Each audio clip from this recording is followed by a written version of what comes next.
मैं आज यहाँ थनाग में आकर के मौके पर जा कर के मैं देख रहा था कि बहुत बड़ी क्षति हुई है, बहुत बड़ा नुकसान हुआ है। सिर्फ एक ही चीज़ को लेकर के संतोष है कि किसी की ज़िंदगी नहीं गई। हालांकि केवली में एक ज़िंदगी भी गई है, एक जो लेडी की डेथ हो गई है। मैं आप सबके बीच में इस दुख की घड़ी में आपके साथ हूँ, आपका प्रतिनिधि होने के नाते। और हिमाचल प्रदेश में ये नुकसान बहुत जगह हुआ है। 24 घंटे में 32 लोगों की ज़िंदगी चली गई हिमाचल प्रदेश में। और अभी भी बहुत सारे लोग ऐसे हैं जो मिसिंग है, जिनकी तलाश अभी तक जारी है। मेरा और जगह जाना हुआ जहां बड़ी घटना हुई थी, जहां लोगों की ज़िंदगी चली गई थी। सब जगह जाना संभव नहीं हो पा रहा है, लेकिन फिर भी उसके बावजूद जहां गोहर के वो काशन के गांव में जहां एक ही परिवार के 8 लोग मकान के नीचे दब गए थे, उनमें से किसी को हम बचा नहीं पाए। और उसी तरह से पटौड़ा के पास वहाँ पर बागी गांव में वहाँ 6 लोग एक परिवार के बह गए। 3 अभी मिले, 3 की अभी तक जो है वो तलाश जारी है। तो ख़ास तौर से जहाँ थनाग के इसमें ये भी हम देख रहे हैं कि मुझे लगता है कि इस बात को लेकर के हमको सोचना ही पड़ेगा, क्योंकि ये नाला बार बार आकर के नुकसान कर रहा है। पिछली बार भी नुकसान किया और पिछली से पीछे बार भी नुकसान किया। 2-3 बार हो, 3 बार 4 बार हमने देख लिया, लेकिन अब की बार का जो नुकसान है वो बहुत ज़्यादा है। मैं देख रहा हूँ कि पूरे मार्केट का आधे से भी ज़्यादा हिस्सा जो है वो क्षतिग्रस्त हो गया। दुकानें टूट गई हैं, जो सामान अंदर था वो सब तबाह हो गया है, बर्बाद हो गया। और बहुत सारे लोगों की गाड़ियां जो थी, निजी प्राइवेट व्हीकल्स थी, वो गाड़ियां बह करके चले गई, वो पूरी तरह से नष्ट हो गई। तो नुकसान तो बहुत ज़्यादा हुआ है। रिलीफ मैनुअल के हिसाब से जो मदद करने की बात थी वो फौरी तौर पर जो करने की कोशिश की है, लेकिन फिर भी उसके बावजूद मैं देख रहा हूँ कि नुकसान बहुत ज़्यादा है।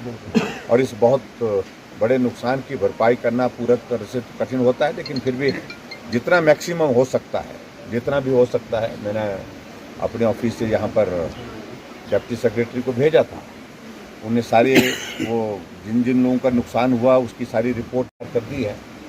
अगर उसके बावजूद भी कुछ लोग ऐसे बचे हैं जिनका उसमें रिकॉर्ड नहीं आ पाया है, तो वो रिकॉर्ड हमको उपलब्ध कराए। जो भी मदद कर सकते हैं वो मदद करने की कोशिश करेंगे। और कुछ जगह हमको ये भी जानकारी मिली कि इश्कावर पंचायत के जो हमारे लेथाज में विशेष तौर से वहाँ बड़ी संख्या में पशुधन का नुकसान हुआ है, क्योंकि ऊपर से प्लॉट ब्रस्ट के कारण जो है वो मलबा आया और उसके कारण मकान में नुकसान हुआ है। मकान को भी नुकसान हुआ है और मकान के साथ साथ में पशु जो थे वो बहुत बड़ा नुकसान हुआ है। उसकी भरपाई के लिए भी रास्ता निकालेंगे, जितना कर सकते हैं मदद करने की कोशिश करेंगे। लेकिन सब लोग मिल कर के इस संकट की घड़ी में एक दूसरे का साथ दें, सहयोग करें। और मैं डिपार्टमेंट को, खासतौर से पीडब्ल्यू डिपार्टमेंट और पंचायती राज डिपार्टमेंट को कहूँगा कि वो जल्दी से जल्दी इसको, जो सारी स्थिति यहाँ पर बनी है बाज़ार की, इसको ठीक कैसे कर सकते हैं। जो रास्ता बंद पड़ा है, कीचड़ भरी पड़ी है, उसको कैसे हम जल्दी से जल्दी निकाल सकते हैं। और उसके साथ साथ में बाकी और चीज़ों को लेकर के जो मदद की गुंजाइश जहाँ से निकल पाएगी, जिस तरह से निकल पाएगी, उस तरह से मदद करने की कोशिश करेंगे। तो मेरा आप सबसे यही है निवेदन कि धैर्य से रखें। अभी भी बारिश की जो चेतावनी आज भी जारी है, कल भी जारी है, तो ऐसे में आप मान करके चलिए कि अभी संकट पूरी तरह से समाप्त नहीं हुआ है, टला नहीं।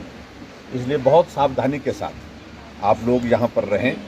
और जहाँ ख़ास तौर से ऐसी जगह जहाँ पर नुकसान की आशंका दिख रही है कि ये ज़्यादा आ सकता है आने वाले समय में, वहाँ तो और भी ज़्यादा सावधानी के साथ रहें। और यहाँ तक कि मैं तो ये कहूँगा, कुछ एक जगह ऐसे पॉइंट्स हैं जो मकान बिल्कुल ऐसी इसमें आ गए हैं, वहाँ उनको थोड़ी देर के लिए खाली भी करके जाना पड़े दूसरी जगह सुरक्षित स्थान पर, क्योंकि ज़िंदगी सबसे प्यारी है, सबसे कीमती चीज़ हमारे लिए ज़िंदगी है। ये सारी चीज़ें होती रहेंगी, ज़िंदगी रहेगी तो होगी। तो इसलिए मेरा सबसे निवेदन है इस बात के लिए कि सुरक्षित स्थान पर रहें, कम से कम जब तक कि बारिश का इस प्रकार का ये दौर समाप्त नहीं होता है। तो यही मेरा आप सबसे निवेदन है। बाकी सारी चीज़ों को लेकर के हम आप सबके बीच में मिल कर के बात करते रहेंगे। आज की इस दुख की घड़ी में हम आपके साथ हैं, लेकिन धैर्य और संयम रख करके ही हम सबको आगे बढ़ना है। इतना ही मैं आप सबसे निवेदन करता हूँ। जो डिपार्टमेंट की ओर से जो चीज़ें करने की है तुरंत करेंगे। ठीक है, बहुत बहुत